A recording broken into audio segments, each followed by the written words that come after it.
Viewers అందరికీ నమస్కారములు. మన ఛానల్ ని ఫస్ట్ టైం వాచ్ చేస్తున్న వ్యూవర్స్ అందరూ కూడా వెదర్ రిలేటెడ్ అప్డేట్స్ కోసం తప్పకుండా మన ఛానల్ ని సబ్స్క్రైబ్ బటన్ మీద క్లిక్ చేసి సబ్స్క్రైబ్ చేసుకోండి. ఎందుకంటే మన ఛానల్ మీరు సబ్స్క్రైబ్ చేసుకుంటే మన ఛానల్లో వచ్చే వెదర్ అప్డేట్స్ కానీ ఇన్ఫర్మేషన్ కానీ మీకు త్వరగా వేగంగా వచ్చే అవకాశం అయితే ఉంది. నాపై మీరు కురిపిస్తున్న అభిమానానికి, మన ఛానల్ పై మీరు చూపిస్తున్న ఆదరణకు నా హృదయపూర్వక కృతజ్ఞతలు. వర్షాల గురించి తెలుసుకుందాం. ఎపిసోడ్ నెంబర్ 27కి అందరికీ కూడా స్వాగతం. ఇప్పటికే పలు ఎపిసోడ్లో తెలుగు రాష్ట్రాల వాతావరణ పరిస్థితి గురించి నేను మీ అందరికీ కూడా వివరించడం జరిగింది. ఇక ఈరోజు ఎపిసోడ్లో 2025 సంవత్సరంలో గోదావరి నదికి వరదలు వచ్చే అవకాశం ఉందా, గోదావరి నదికి వరదలు వస్తే ఏ నెలల్లో వచ్చే అవకాశం ఉంది, అలాగే 2025 సంవత్సరంలో గోదావరి పరివాహక ప్రాంతాల్లో ఉన్న సాగు చేసే రైతాంగం మొత్తం తీసుకోవాల్సిన జాగ్రత్తలు ఏంటి, అలాగే 2025 సంవత్సరంలో గోదావరి పరివాహక ప్రాంతాల్లో ఉన్న ముంపు లంక గ్రామాల ప్రజలు తీసుకోవాల్సిన అప్రమత్తంగా ఉండాల్సిన జాగ్రత్తలు ఏంటి అనే దాని గురించి వీడియోలో క్లియర్ కట్గా అయితే తెలుసుకునే ప్రయత్నం అయితే చేద్దాం. ఒక్కొక్కసారి వాతావరణ పరిస్థితులు వేగంగా మారుతూ ఉంటాయి. ఎల్నినో ప్రభావంతో ఒక్కొక్కసారి కరువు పరిస్థితులు ఏర్పడుతుంటాయి. లానినో ప్రభావంతో ఒక్కొక్కసారి అత్యధికమైన వర్షాల వల్ల చరిత్రలోని వరదల్ని మనం చూస్తూ ఉంటాం. ముఖ్యంగా మనం చూసుకుంటే కృష్ణమ్మ కొన్నిసార్లు ఎల్నినో సందర్భాల్లో శాంతిస్తుంది, కానీ గోదారమ్మ మాత్రం ఎల్నినో అని లానినో అని తేడా లేకుండా ఎప్పుడైనా ఎక్కడైనా నాకు రెండు సమానమే అన్నట్లుగా కృష్ణమ్మ శాంతించినప్పటికీ కూడా గోదారమ్మ ఉగ్ర రూపం దాలుస్తూనే ఉంటుంది. మనం 2023 సంవత్సరంలో చూసుకుంటే ఆ సందర్భంలో కృష్ణా పరివాహక ప్రాంతాల్లో సాగుకి రైతాంగం మొత్తం కూడా ఇబ్బంది పడింది, కానీ గోదారమ్మ మాత్రం ఉగ్ర రూపం దాల్చింది. గోదావరికి ఎల్నినో ఉన్నప్పటికీ కూడా ఉగ్ర రూపం దాల్చి కొన్ని లక్షల ఎకరాలను సాగులోకి తీసుకురావటం జరిగింది. మరి ఎల్నినో అయినా లానినో అయినా ఏదైనా ఎలాంటి విపత్కర పరిస్థితులైనా కానీ రైతాంగం మొత్తానికి కూడా సాగు విస్తీర్ణలోకి తీసుకువచ్చేదే గోదారమ్మ. మరి 2025 సంవత్సరంలో గోదారమ్మ పరిస్థితి ఏ విధంగా ఉంటుంది అనే దాని గురించి ఒక క్లియర్ కట్ విశ్లేషణలోకి మనం వెళ్తే 2025 సంవత్సరంలో ప్రస్తుతానికి మనకి జూన్ వరకు కూడా గోదావరి నిండే పరిస్థితి అయితే లేదు. ముఖ్యంగా మనం చూసుకుంటే మార్చ్, ఏప్రిల్, మే నెలలో అత్యధికమైన ఎండల ప్రభావంతో గోదావరి పూర్తిగా కూడా నీరసం వచ్చినట్లుగా ఎండిపోయే పరిస్థితి అయితే మనకి ప్రస్తుతానికి అయితే ఉంది. కాబట్టి మే నెల వరకు కూడా గోదావరి నిండే పరిస్థితి అయితే 2025 సంవత్సరంలో అయితే ప్రస్తుతానికి అయితే లేదు.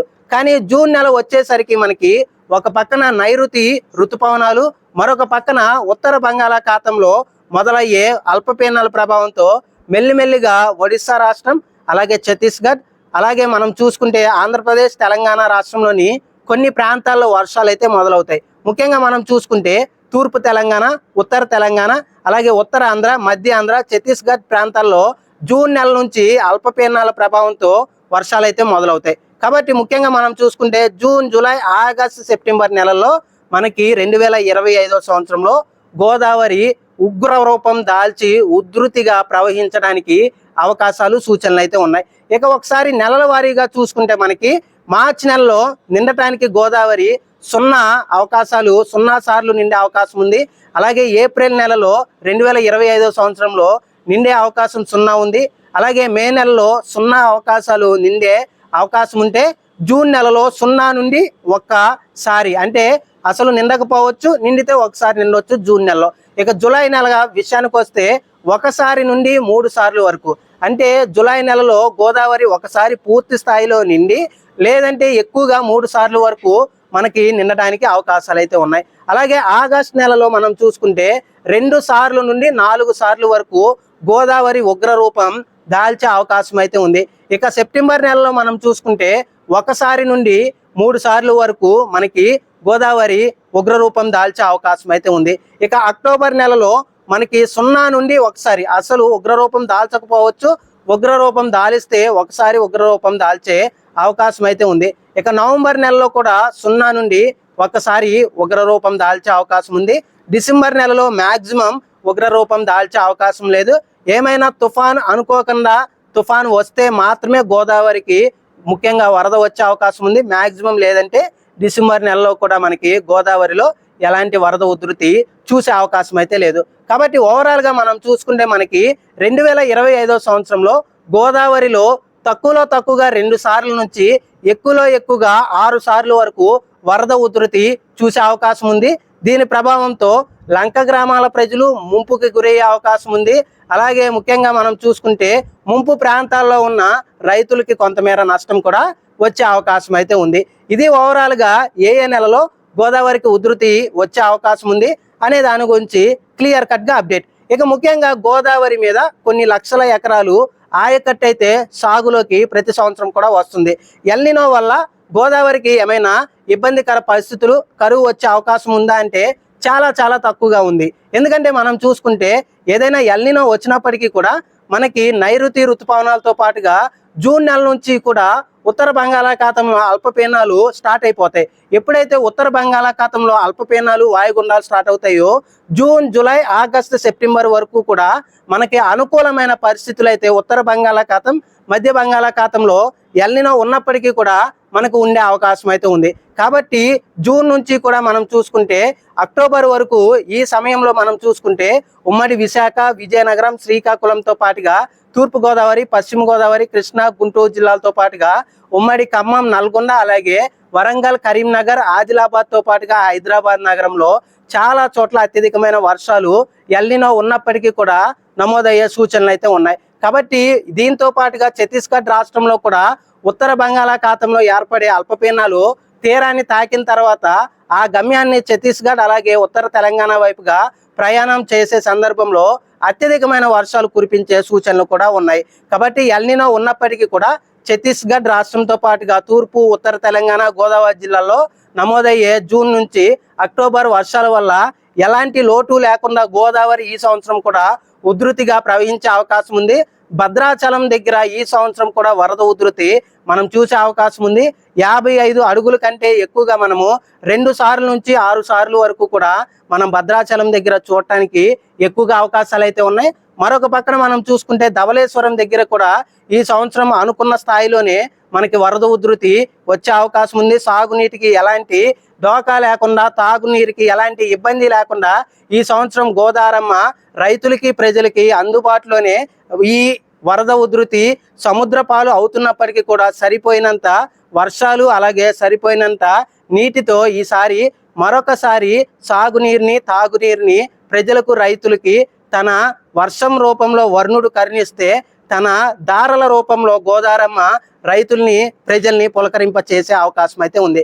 కాబట్టి ఓవరాల్గా ఎల్నినో వస్తే కృష్ణమ్మకు కొంచెం ఇబ్బందికర పరిస్థితులు ఉండే అవకాశం ఉంది. కానీ ఎల్నినో ఉన్నా, లానినో ఉన్నా, ఎలాంటి విపత్కర పరిస్థితులు ఉన్నా 2025 సంవత్సరంలో మరొకసారి మనము కృష్ణా బేసిన్లో కొంచెం ఇబ్బందికర పరిస్థితులు చూసినప్పటికీ కూడా గోదావరి డెల్టాలో మాత్రం ఎలాంటి ఇబ్బందికర పరిస్థితులు కానీ, విపత్కర పరిస్థితులు కానీ మనం చూడటానికి అవకాశాలు లేవు. కాబట్టి ఉమ్మడి తూర్పు గోదావరి, పశ్చిమ గోదావరి జిల్లాతో పాటుగా ఉమ్మడి ఖమ్మం జిల్లా, కృష్ణాలోని కొన్ని ప్రాంతాలు, అలాగే ముఖ్యంగా విశాఖలోని కొన్ని ప్రాంతాల వరకు కూడా ఈ గోదావరమ్మ మీద ఎక్కువగా ఆధారపడి ఉన్న కొన్ని లక్షల మంది రైతులకి ఈ సంవత్సరం కూడా మరొకసారి మొదటి పంటకు ఎలాంటి దోకా లేదు.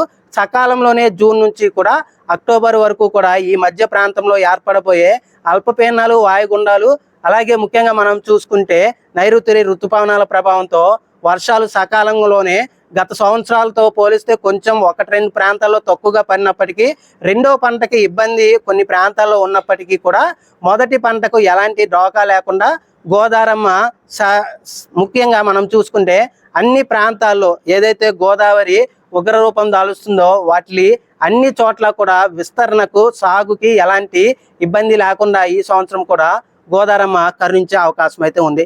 ఇది ఓవరాల్గా 2025 సంవత్సరంలో గత సంవత్సరాలు ఎల్నినో ఉన్న సంవత్సరాల పరిస్థితి, లానినో ఉన్న పరిస్థితి, అలాగే ముఖ్యంగా మనం చూసుకుంటే న్యూట్రల్గా ఉన్న సంవత్సరాల్లో ఉన్న పరిస్థితి గోదావరి ఏ విధంగా ఉంది అనే దాని గురించి ఒక క్లియర్ కట్ అనాలిసిస్ చేసి మీకు ఒక అప్డేట్ అయితే ఇవ్వటం అయితే జరిగింది. ఈ సంవత్సరం 2 సార్లు నుంచి 6 సార్లు మధ్యలో భద్రాచలం దగ్గర, ధవళేశ్వరం దగ్గర, పోలవరం దగ్గర గోదావరి ఉధృతిని మనం మరొకసారి చూడటానికి అవకాశాలు అయితే ఉన్నాయి. కాబట్టి ఓవరాల్గా మనం చూసుకుంటే ఎల్నినో ఉన్నప్పటికీ కూడా గోదావరి పరిసర ప్రాంతాల్లో ఉన్న రైతులకి మొదటి పంటకైతే ఎలాంటి డోకా లేకుండా ఆ వరుణుడు కరుణించే అవకాశం ఉంది. గోదారమ్మ ఆ వరుణ కరుణను స్వీకరించి రైతులందరికీ కూడా శుభం చేసే అవకాశం అయితే ఉంది. ఇది ఓవరాల్గా 2025 సంవత్సరంలో గోదావరి ఎన్నిసార్లు నిండే అవకాశం ఉంది, గోదావరి ఉధృతి ఏ విధంగా ఉండే అవకాశం ఉంది, 2025 సంవత్సరంలో గోదావరి పరిసర ప్రాంతాల్లో ఉన్న రైతాంగం తీసుకోవాల్సిన జాగ్రత్తలు ఏంటి, 2025 సంవత్సరంలో గోదావరి పరిసర ప్రాంతాల్లో విస్తీర్ణ సాగుకి ఏ విధంగా అనుకూలించే పరిస్థితి ఉంది అనే దాని గురించి క్లియర్ కట్ అప్డేట్ అయితే మీకు ఈ వీడియోలో అయితే ఇవ్వటం అయితే జరిగింది. రానున్న వీడియోలో గోదావరి ఏ ఏ ప్రాంతాల్లో ఏ ఏ రాష్ట్రాల్లో ప్రవహిస్తుంది, అలాగే ఈ గోదావరి నది మీద ఎంతమంది రైతులు ఆధారపడి ఉన్నారు అనే దాని గురించి రానున్న ఎపిసోడ్లో మీకు అప్డేట్ ఇచ్చే ప్రయత్నం అయితే చేస్తాను. మన ఛానల్ని ఆదరించి ఆశీర్వదిస్తున్న వ్యూవర్లకు, సబ్స్క్రైబర్లకు నా హృదయపూర్వక కృతజ్ఞతలు. మన ఛానల్ని ఫస్ట్ టైం వాచ్ చేస్తున్న వ్యూవర్స్ అందరూ కూడా వెదర్ అప్డేట్స్ కోసం సబ్స్క్రైబ్ బటన్ మీద క్లిక్ చేసి సబ్స్క్రైబ్ చేసుకోండి. గోదావరి పరిసర ప్రాంతాల్లో కూడా మనకి చూసుకుంటే మే నెల వరకు కూడా అత్యధికమైన ఎండల తీవ్రత ఉండే అవకాశం అయితే ఉంది. మే నెల వరకు గోదావరి నిండే పరిస్థితి అయితే లేదు. జూన్ తర్వాత గోదావరి ముఖ్యంగా ఛత్తీస్గఢ్ అలాగే తెలంగాణ, ఉత్తరాంధ్ర, గోదావరి జిల్లాలో మొదలవబోయే వర్షాల వల్ల మనకి జూలైలో గోదావరి ఉగ్రరూపం మెల్లిమెల్లిగా మొదలయ్యే సూచనలు అయితే ఉన్నాయి. మన ఛానల్ని మొదటిసారి చూస్తున్న ప్రతి ఒక్కరూ వెదర్ అప్డేట్స్ కోసం సబ్స్క్రైబ్ చేసుకోండి. థ్యాంక్ యూ అండి.